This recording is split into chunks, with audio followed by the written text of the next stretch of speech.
भाद्रपद महीने की पूर्णिमा से ही 16 दिनों तक श्राद्ध पक्ष प्रारंभ हो जाते हैं, जो कि आश्विन मास की अमावस्या को समाप्त हो जाते हैं।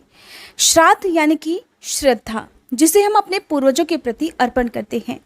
श्राद्ध पक्ष, जिसे पितृपक्ष और कनागत भी कहते हैं, मान्यता है कि यमराज भी इन दिनों पितरों की आत्मा को मुक्त कर देते हैं, ताकि 16 दिनों तक वह अपने परिजनों के बीच में रहकर अन्न और जल ग्रहण करके संतुष्ट हो सके। इन दिनों पितरों के नाम से श्राद्ध और तर्पण आदि कार्य किए जाते हैं।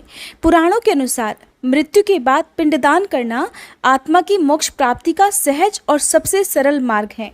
श्राद्ध से प्रसन्न होकर पितर धर्म को चाहने वालों को धर्म, संतान को चाहने वालों को संतान, कल्याण चाहने वालों को कल्याण जैसे इच्छानुसार वरदान देते हैं। जिस घर में पितृदोष हो, उस घर में श्राद्ध पक्ष में बहुत सारी बातों का ध्यान रखना बहुत जरूरी है, क्योंकि पितृदोष न केवल एक पीढ़ी को बल्कि आने वाली कई पीढ़ियों को झेलना होता है। पितृदोष कब लगता है? जब परिवार में किसी परिवारजन की अकाल मृत्यु हो जाए, या किसी का अंतिम संस्कार विधिवत ना किया जाए, या आप अपने पितरों को भूल गए हों, तो ऐसे में बड़ा भारी पितृदोष लग जाता है, जिस कारण घर में कलह क्लेश, अशांति, घर के सदस्यों का आपस में बहुत ज़्यादा मनमुटाव होना, किसी भी काम का ना बनना, शादी विवाह में बाधा आना, या विवाह के बाद संतान सुख ना मिलना, या फिर बहुत मेहनत करने के बाद भी किसी काम में उतनी सफलता प्राप्त ना होना, या उतना आपको लाभ ना होना जितनी आप मेहनत करते हैं। इसके अलावा घर परिवार का कोई ना कोई सदस्य हर समय बीमार ही रहता हो।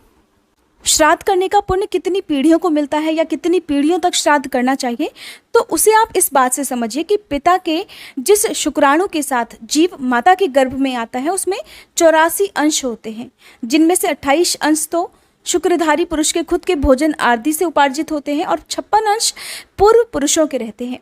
उनमें से भी 21 उसके पिता के, 15 अंश पितामह के, 10 अंश प्रपितामह के, 6 अंश चतुर्थ पुरुष के, 3 पंचम पुरुष के और 1 षष्ठ पुरुष के होते हैं। इस तरह 7 पीढ़ियों तक वंश के सभी पूर्वजों के रक्त की एकता रहती है, यानी कि सभी का रक्त एक समान रहता है।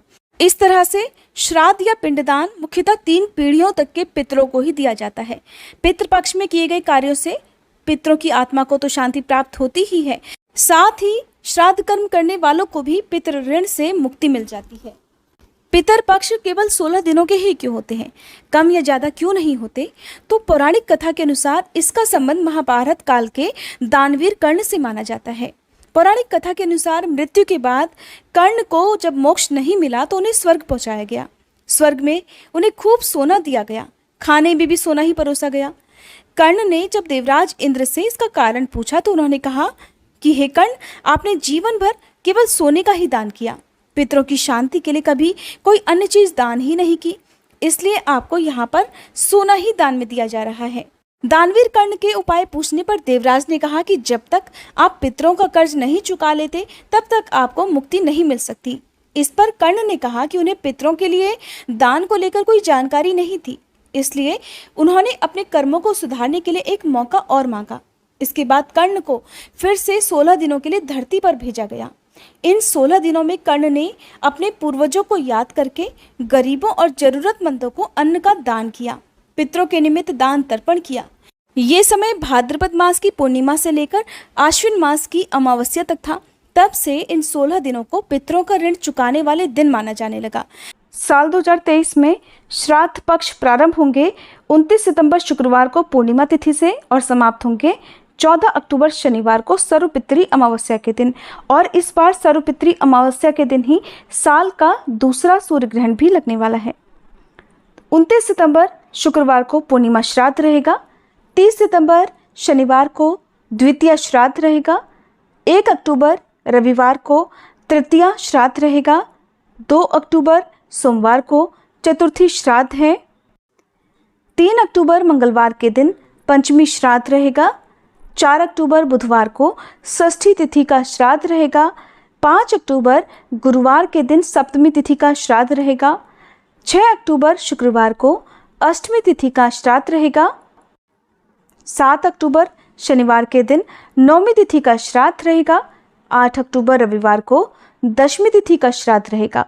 9 अक्टूबर सोमवार के दिन एकादशी श्राद्ध रहेगा और 11 अक्टूबर बुधवार के दिन द्वादशी श्राद्ध रहेगा। इसके साथ ही 12 अक्टूबर गुरुवार को त्रयोदशी तिथि का श्राद्ध 13 अक्टूबर शुक्रवार को, चतुर्दशी तिथि का श्राद्ध और 14 अक्टूबर शनिवार के दिन सर्वपितृ अमावस्या का श्राद्ध होगा और इसी के साथ ही श्राद्ध पक्ष यानी पितृपक्ष की समाप्ति हो जाएगी।